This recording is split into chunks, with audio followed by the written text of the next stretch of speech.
你好啊，这个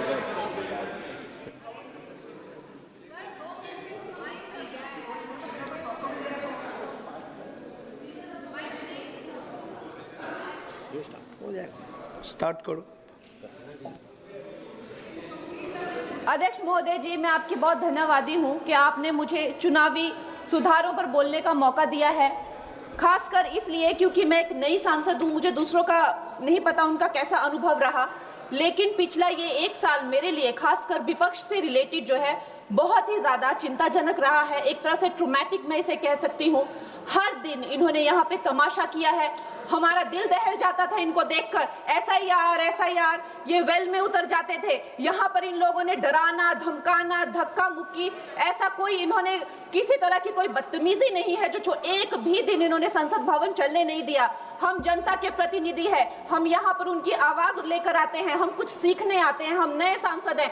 इन्होंने संसद अगर पिछले 2-3 दिन को छोड़ा जाए तो साल भर शायद ही थोड़ा चलने दिया है। एसआईआर कर करके इन्होंने यहाँ पे तमाशे किए, लेकिन अब जब इनको बोलने की बारी आई एसआईआर पे, तो अध्यक्ष महोदय जी हम देख रहे हैं कि कल leader of opposition Rahul Gandhi ji ने, मुझे लगा क्या खुलासा होगा, हम भी बड़े उत्सुक थे, सारी साल हमने एक ही शब्द सुना है, अब ये क्या ग्रैंड रेवलेशन होगी। लेकिन राहुल गांधी जी जो लीडर ऑफ ऑपोजिशन है, उन्होंने कल जब कहा खादी है, खादी में धागे हैं, धागे में लोग हैं, लोगों के अंदर, उनको जब कहा गया कि आप पॉइंट की बात कीजिए, तो उन्होंने कहा कि मैं अपना फ्रेम कर रहा हूं, मैं अपना आर्गुमेंट फ्रेम कर रहा हूं। और इतनी देर बाद जब वो फ्रेम करके पहुंचे तो ले देकर वो वापस उसी अंतर्राष्ट्रीय मूल की महिला, अध्यक्ष जी मैं एक महिला होने के नाते आपसे रिक्वेस्ट करना चाहती हूं कि every woman is entitled to her dignity. वो अंतर्राष्ट्रीय मूल की है, विदेशी महिला है, लेकिन उन्होंने कितनी बार आकर उन्होंने सोशल मीडिया पे कहा है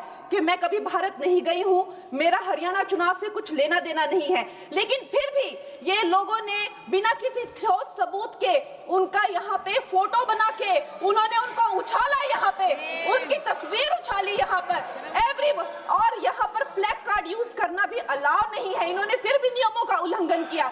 मैं चाहती हूँ सबसे पहले तो मैं इस सदन की तरफ से उन महिला से बहुत ही माफी मांगती हूँ कि इस सदन में बिना कि उनकी आजकल जो पर्सनैलिटी राइट्स का भी एक बहुत बड़ा क्राइम होता है, उसके उपरांत उनका फोटो यहाँ यूज किया गया, मुझे बहुत खेद है। भारतीय संसद की तरफ, संसद भवन की तरफ से हम उनसे माफी मांगते हैं।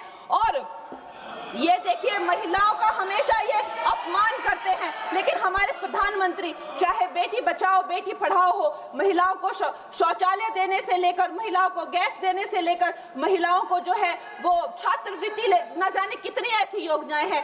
कांग्रेस वालों शायद तुम लोग ये समझ नहीं पा रहे हो, ईवीएम्स हैक नहीं करते हैं प्रधानमंत्री लोगों के दिलों को हैक करते हैं। और ये लोग दुहाई देते हैं कि वो जो पुराने जमाने के दकियानूसी, वो जो चिट कागज पे लिखकर जो मतदान होता था वो सबसे अच्छा था। ये लोग भूल गए वो दिन, आप लोग भूल गए वो दिन। इंदिरा गांधी वर्सेस राजनारायण का केस, उसको जो है इतिहास में The case that shook the nation के नाम से जाना जाता है। उस पर मैंने एक फिल्म भी बनाई हुई है। वोट चोरी और वोटों की धांधली के लिए एक प्रधानमंत्री पे एक साधारण से नेता ने केस किया था और उस धांधली में वो पकड़ी गई थी।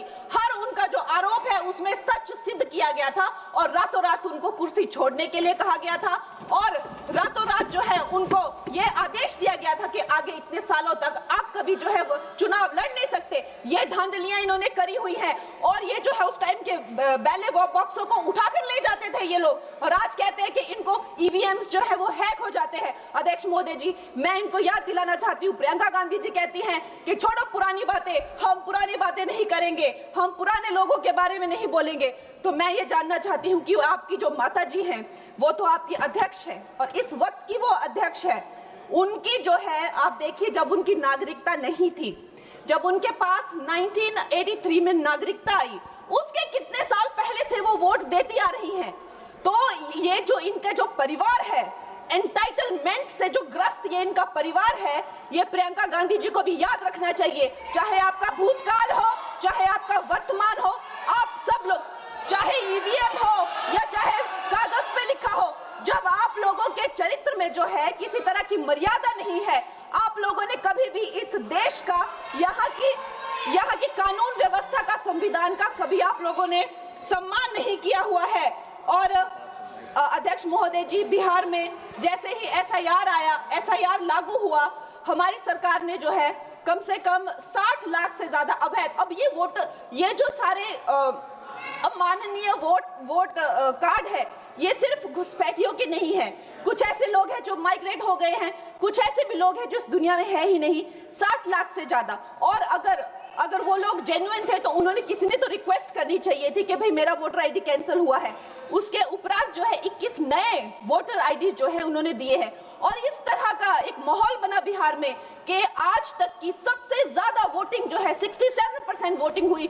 नागरिकों में ये उत्साह जगा कि जो है इस तरह की जो क्लेंजिंग प्रोसेस है वो होना चाहिए। मैं एक देशभक्त होने के नाते अध्यक्ष महोदय जी, मैं ये प्रपोज करना चाहती हूँ कि हमारे देश में जो है हमेशा महीने 2 महीने बाद हमारे जो शीर्ष नेतृत्व हो गए, सारे अधिकारी हो गए, हमारे जितने भी रिसोर्सेज हैं, हम लोग उनको हर महीने 2 महीने में इलेक्शंस में जो है पुश कर देते हैं। इससे हमारे देश का बहुत ही भारी नुकसान होता है।